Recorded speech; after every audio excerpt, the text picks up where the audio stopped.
Restarting the company. A restart is a computer-style reboot for the company, a radical restructuring and reorganization ultimately designed to boost momentum. A restart can relieve the strain of burdensome baggage. Shareholder rights are often reset and directors and officers replaced. A restart can release stock options, reorganize liquidation preferences, and provide new equity incentives to boost motivation for the current team. A restart is intended to clear out the non-performing remnants of the past and provide an opportunity for a fresh start. A restart may be the best method of boosting momentum when the company is weighed down with unnecessary baggage, there are too many passengers, and the current team has little incentive or motivation to succeed. Chapter 11 of the United States Bankruptcy Code is designed to facilitate corporate reorganizations, as complete restarts are often considered necessary to save the business in insolvency situations. Filing Chapter 11 provides protection from creditors so that the company can implement a reorganization that often involves a restructuring of shareholder rights, deferral or restructuring of debt, reorganization of the board of directors and the management team. The US courts clearly recognize the value of a radical restart for a struggling company saddled with debt, but management does not require a Chapter 11 filing or court approval before triggering a restart maneuver. Let's distinguish at least two types of restart. A cold restart involves closing down the old company and forming a new one. A warm restart retains the old company but radically restructures it. A warm restart is a radical restructuring of the existing company that boosts momentum and releases valuable resources without losing customer contracts or other relationships. Although the maneuver involves sweeping internal changes, they can be imperceptible to customers and the outside world. The objective of a warm restart is to give the company a fresh lease on life without losing any existing market momentum. Coming out of a warm restart, the company would have new ownership and control, a new board of directors, new executives, new management team, new strategy, a new business plan, even a new look balance sheet. With expert advice, planning, and a little luck, this can all be done without upsetting customers or losing any traction in the marketplace. There are several steps in the process, as we will see in the upcoming slides. Shareholder approval for certain decisions is required by the law of Delaware and virtually every other country or state of incorporation. It's also usually written into the company bylaws and the preferred stock agreements that accompany venture capital investments in startup companies. Ultimately, the investors are the only group with the mandate to press the restart buttons and restructure the whole company. This can present something of a problem if the investors are also considered to be excess baggage. The ideal warm restart will transfer some ownership and control from old investors to new investors, key executives and employees, the people that the company needs the most moving forward. Shareholders often approve cram-downs where they see no better alternative. Sometimes the investors want to bail out and write the investment off. Well aware that there's nothing to be gained from a shutdown, and figuring that even a large share of nothing is still nothing, many investors will agree to a restructuring that gives the company a new lease of life, even if it means the investors have a reduced level of participation moving forward. Restarts are often led by incoming investors. When financing a distressed company, an investor has a good opportunity to carry out a warm restart, releasing the company from some of its obligations to shareholders and creditors, and giving the new team something of a fresh start. The restart maneuver usually involves cramming down the old shareholders, freeing up stock, and shifting the ownership and control toward the new team. Incoming investors, breathing new life into a stalled or dying company, often structure their investments as a new class of preferred stock, with rights that subordinate the rights of existing shareholders. The new class of preferred stock trumps the old classes of stock, providing the new investors with the rights to elect board members, providing superior liquidation preferences, so the new investors get to the front of the line when the proceeds are distributed when the company is sold.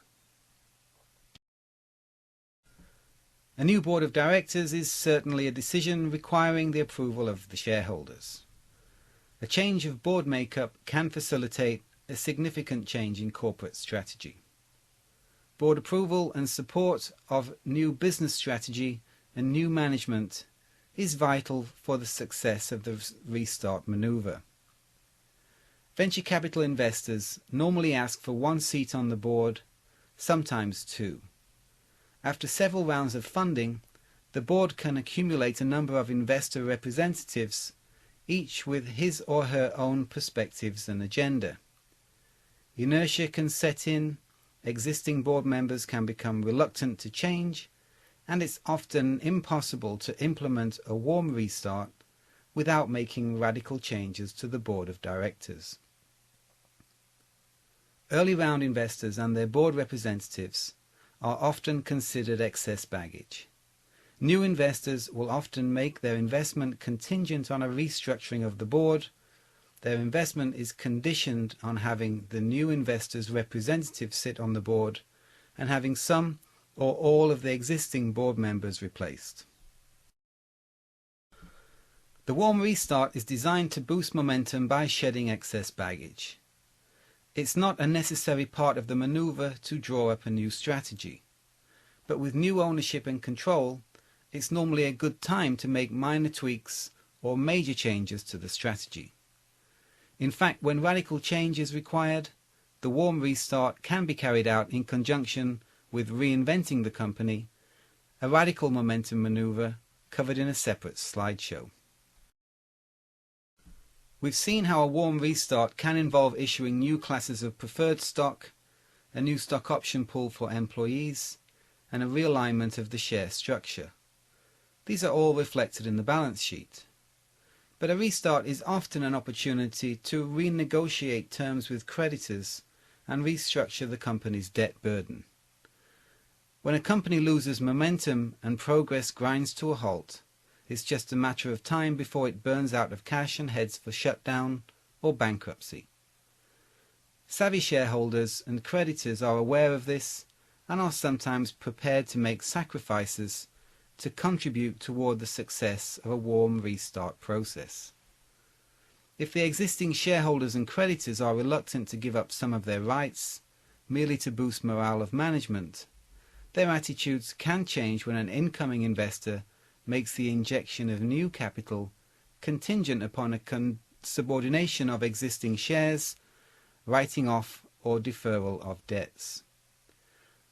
Like a Chapter 11 reorganization, creditors in restart situations often trade their debt for equity.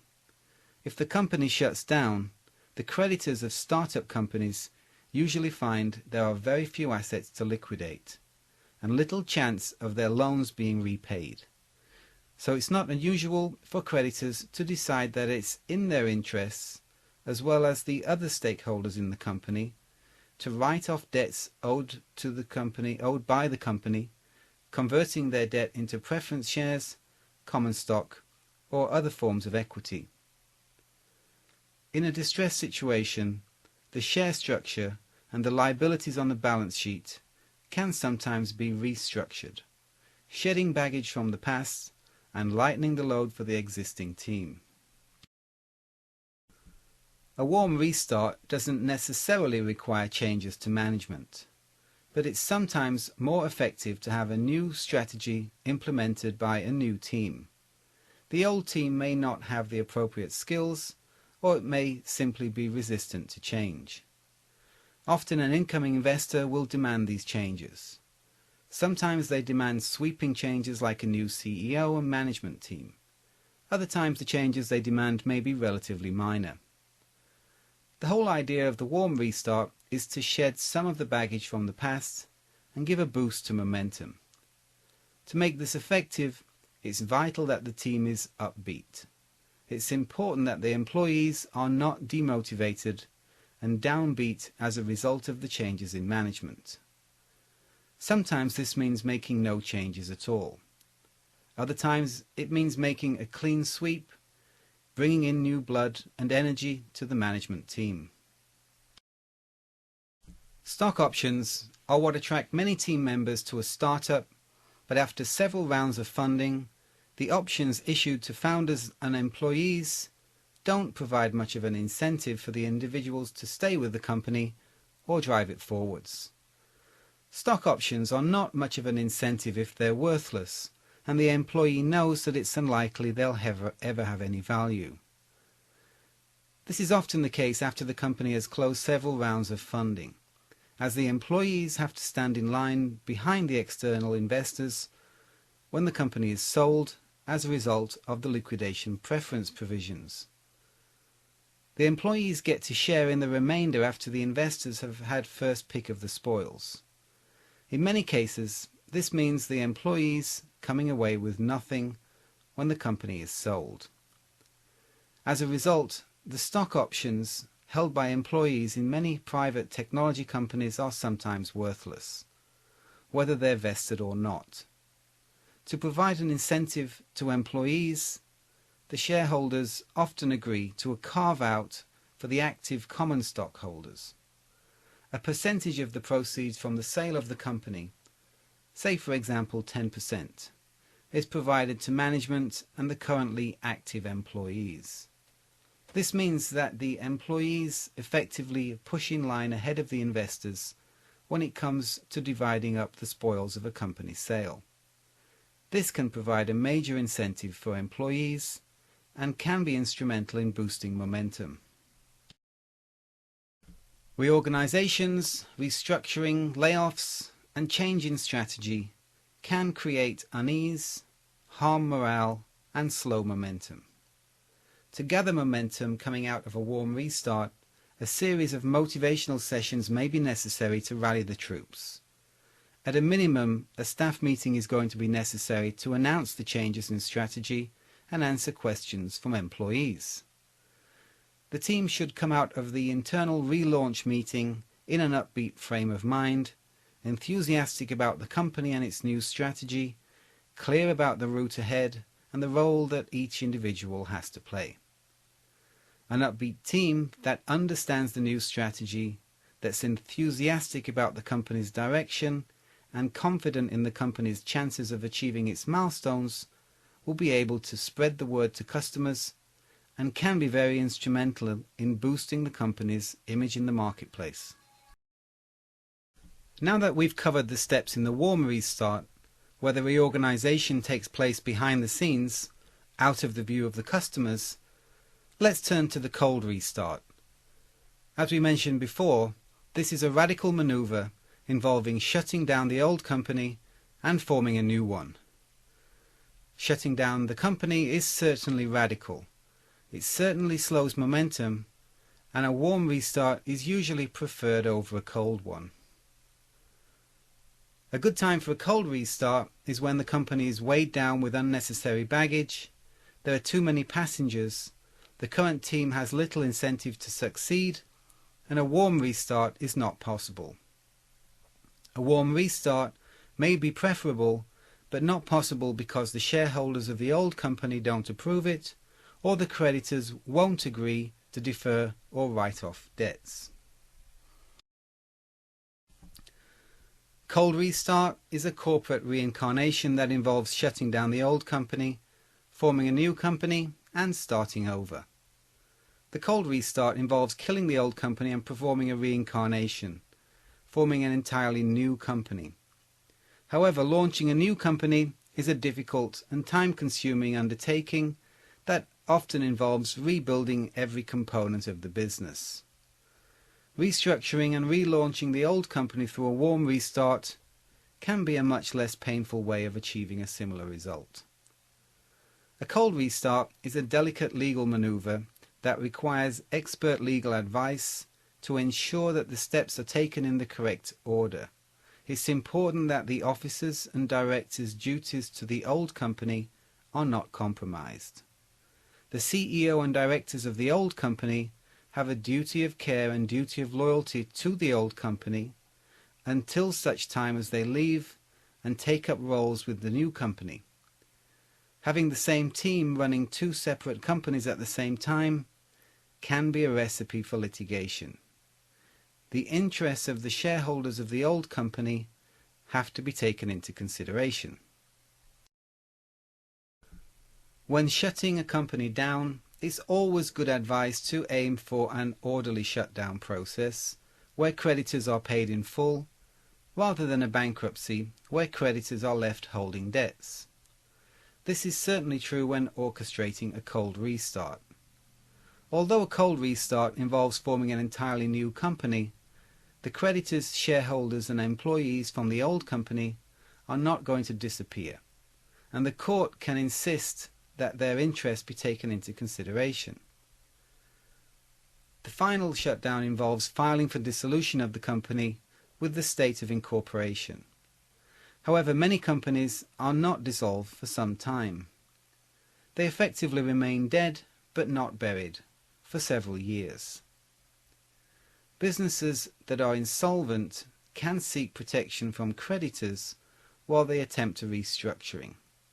In the US, filing Chapter 11 provides a stay and protection from creditors while restructuring is attempted. For distressed companies, filing Chapter 11 often precedes the shutdown and dissolution. Federal rules known as Chapter 7 define the liquidation process in the United States Bankruptcy Code. The assets are sold and the proceeds distributed to creditors. A line forms when the proceeds of the liquidation are distributed. Employees and common stockholders stand in line behind the preferred stockholding investors, who stand in line behind the creditors. More information on this process is available in the slideshow on corporate insolvency. Forming a new corporation is not an enormously costly or difficult process, and we have several slideshows covering this topic. But forming a new corporation as part of a cold restart maneuver takes some careful planning. The directors and officers of the old company must take their duty of loyalty to the old company seriously. Directors and officers must act in the interest of the old company until they resign and switch allegiances to a new company. It's important to separate the new company as cleanly as possible from the old one. Unless the restart involves an authorized asset transfer, as we'll discuss in some upcoming slides, it's important that none of the old company assets, including the intellectual property, is transferred to or used by the new company, that patented inventions held by the old company are not practiced without a license in the new company, and that the trademark is not infringed by passing off the new company as the old one. Forming a new company is a great opportunity to establish a small, manageable board of directors. The purpose of the restart maneuver is to shed excess baggage, refocus and streamline the operations. Constraints and restrictions attached to the old company are not burdening the new one. As this is an entirely new company, founding shareholders have freedom to restructure the team. Founding shareholders of the new company have powers to appoint a new board of directors, new CEO and officers. Of course, they can engage selected former members from the old company. The new board of directors and management team can then formulate a new business strategy. The old company has shut down, or at least started the process of shutting down, and this information is likely in the public domain.